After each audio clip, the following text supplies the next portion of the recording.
So to make these mountains, I'm just going to use Mars Black to start. And to make mountains, this is just a 1/2 inch wash brush or square brush, whatever you want to call it. And I'm just holding it pretty much vertically and then using the clean edge of that brush to make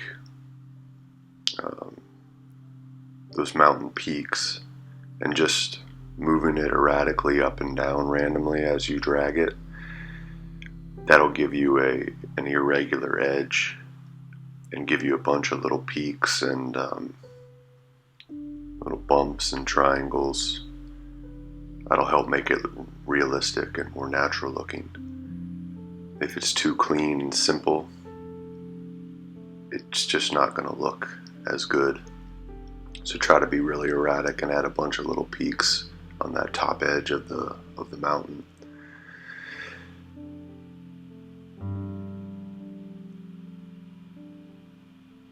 And I like to use the darkest color within the mountain just as a base coat. So it's going to be a lot easier if you add that deepest, darkest shadow color first, and then build highlights and midtones on top of it.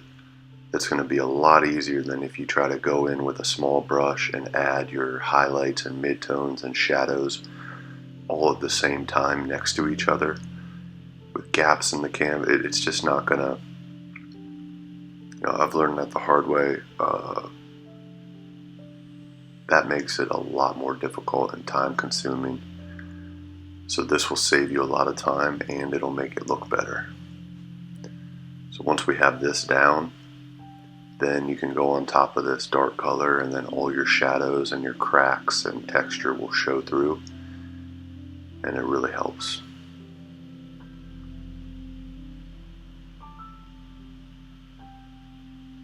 And then once you have that top edge mapped out and designed the way you want, then just block in below it, and then we'll mix up our midtones and highlights to try to match that color up in the sky, some of those auroras. And then we'll bring some of those greens and aquas down into the mountains for our midtone. So this is a yellow, green, some white, it's an aqua,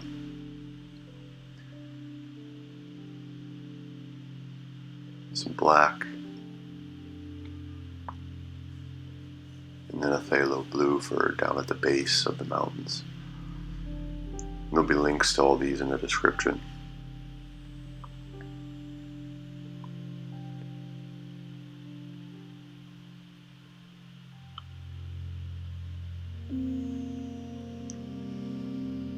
So this first mid-tone color is going to try to pull all the colors of the sky down and reflecting off of the snow in those peaks. So I'm mixing in just a little bit of everything except for the black. So there's a little bit of phthalo blue, just a touch. It's mostly going to be that aqua green, the touch of white, and then also some of that yellow green too. And really, again, this is our mid-tone, and we'll add some brighter versions of this up on the top of the peaks, and then we'll add some darker versions down at the base of the peaks. But I think what will help with adding all of these snow details and detail in the mountain is using the smallest brush you can find. It's tempting to use a larger brush and really block it in and work quickly, but if you want this to look good, it helps a lot to use a small detail brush and force yourself to take your time and just add a bunch of different, I usually just add a lot of different little dots and streaks, and you can use the direction of those streaks to kind of build the shapes of the mountains and the patches of snow. So if those streaks and dots are moving more sideways, it'll show a leveling out of that snow. And if it's more vertical up and down, that'll show the peak sloping down and ice and snow kind of clinging to a steep rock face. So it's a little hard to explain, but you just work along with this or just watch. It's real time and slowed down. And if you follow along with this, you'll start to see what I mean. But like there on the left, going up and down with all those streaks and dots of color shows a really steep face to that peak. So that peak will really slope down like there. And then as I move more horizontal, you can see all that. It will show kind of the valley in between those peaks. And just keep using this mid-tone, and we're just mapping out our different peaks, going vertically with the dots and streaks when we want to map a peak, and then whenever we want to show a valley or leveling out, just go more horizontal with all those little streaks. I know I repeated myself about 3 times and said the same thing, but it's just kind of hard to explain how to do these mountains sometimes.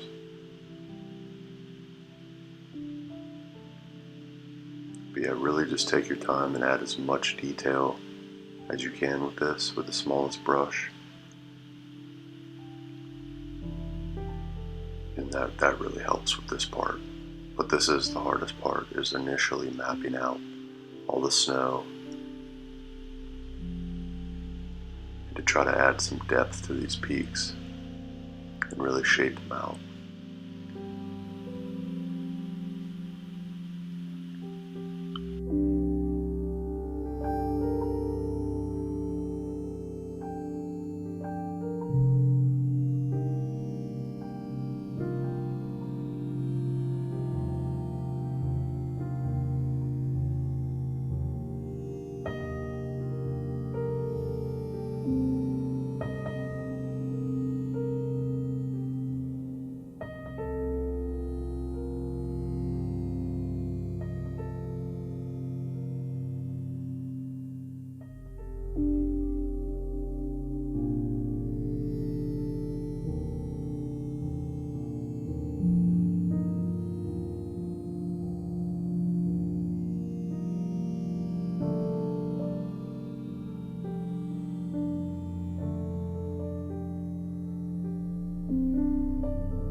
So to show the base of the mountains, just like before, the more horizontal we go with our markings,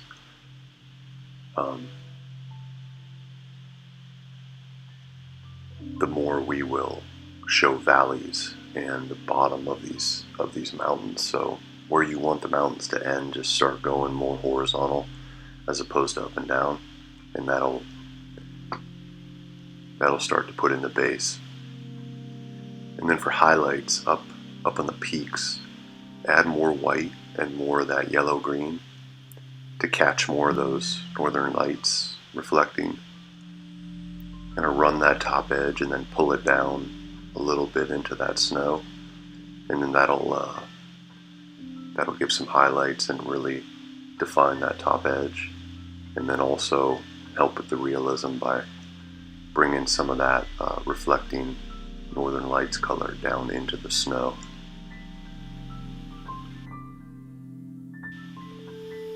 Just with these highlights, try not to get too carried away with it, because if you pull it down throughout all the snow, then you'll lose the effect.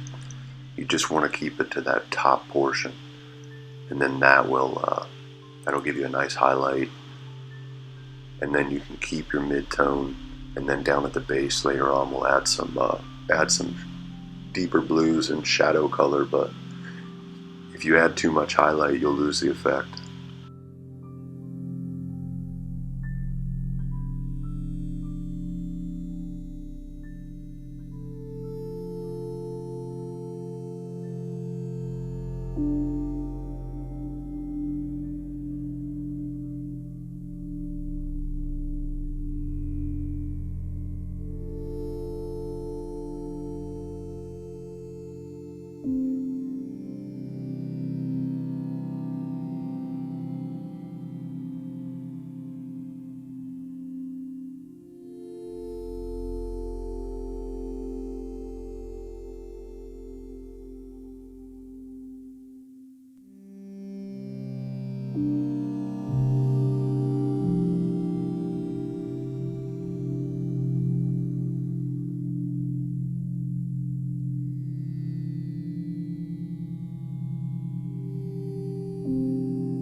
So now for the base of the mountains, we're just going to add some of that phthalo blue. Add a bit more phthalo blue to that mid-tone we've been using. and then that'll give a deeper, darker color to that snow. And then just same thing, working patterns, but moving more side to side, horizontal down near the base of the mountains. And then as we start to add more of that phthalo blue, it'll just show a more shaded area, and it'll add more realism to the mountains. So it'll go from that bright highlight northern lights color reflecting up on the peaks, and then near the middle of the mountain face we'll just have that mid-tone we mixed up with a little bit of everything. And then down near the base we'll get heavier with the phthalo blue use, and then that will just show some shaded darker areas and really make it look more natural.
And here we can go even brighter with that highlight with more white and yellow green until we really match the glow from that aurora.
Then as before, we can add more phthalo blue to certain areas, especially near the base, just to cool everything down and add more shaded snow color. But you can be down near the base of these mountains, you can be pretty generous with that phthalo blue because we want it to be quite a bit darker down there than at the peak. And that'll make our highlights pop, and then that'll really help show height, and it looks better, it adds more realism. So most of those snow areas, just try to cover it up with some phthalo blue mix. Rub it in. You don't want it as crisp and detailed as the peaks. It'll be a little more shaded and hard to see, but yeah, it's worth taking the time to add that phthalo blue at the base. It's just as important as those northern light colored highlights up on the peak.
Once everything's in, you can really go bright with that last highlight, which is pretty much just pure aqua, white, and yellow green, and just barely run that top edge, and try not to pull it down too much at all, and then that'll be that final touch,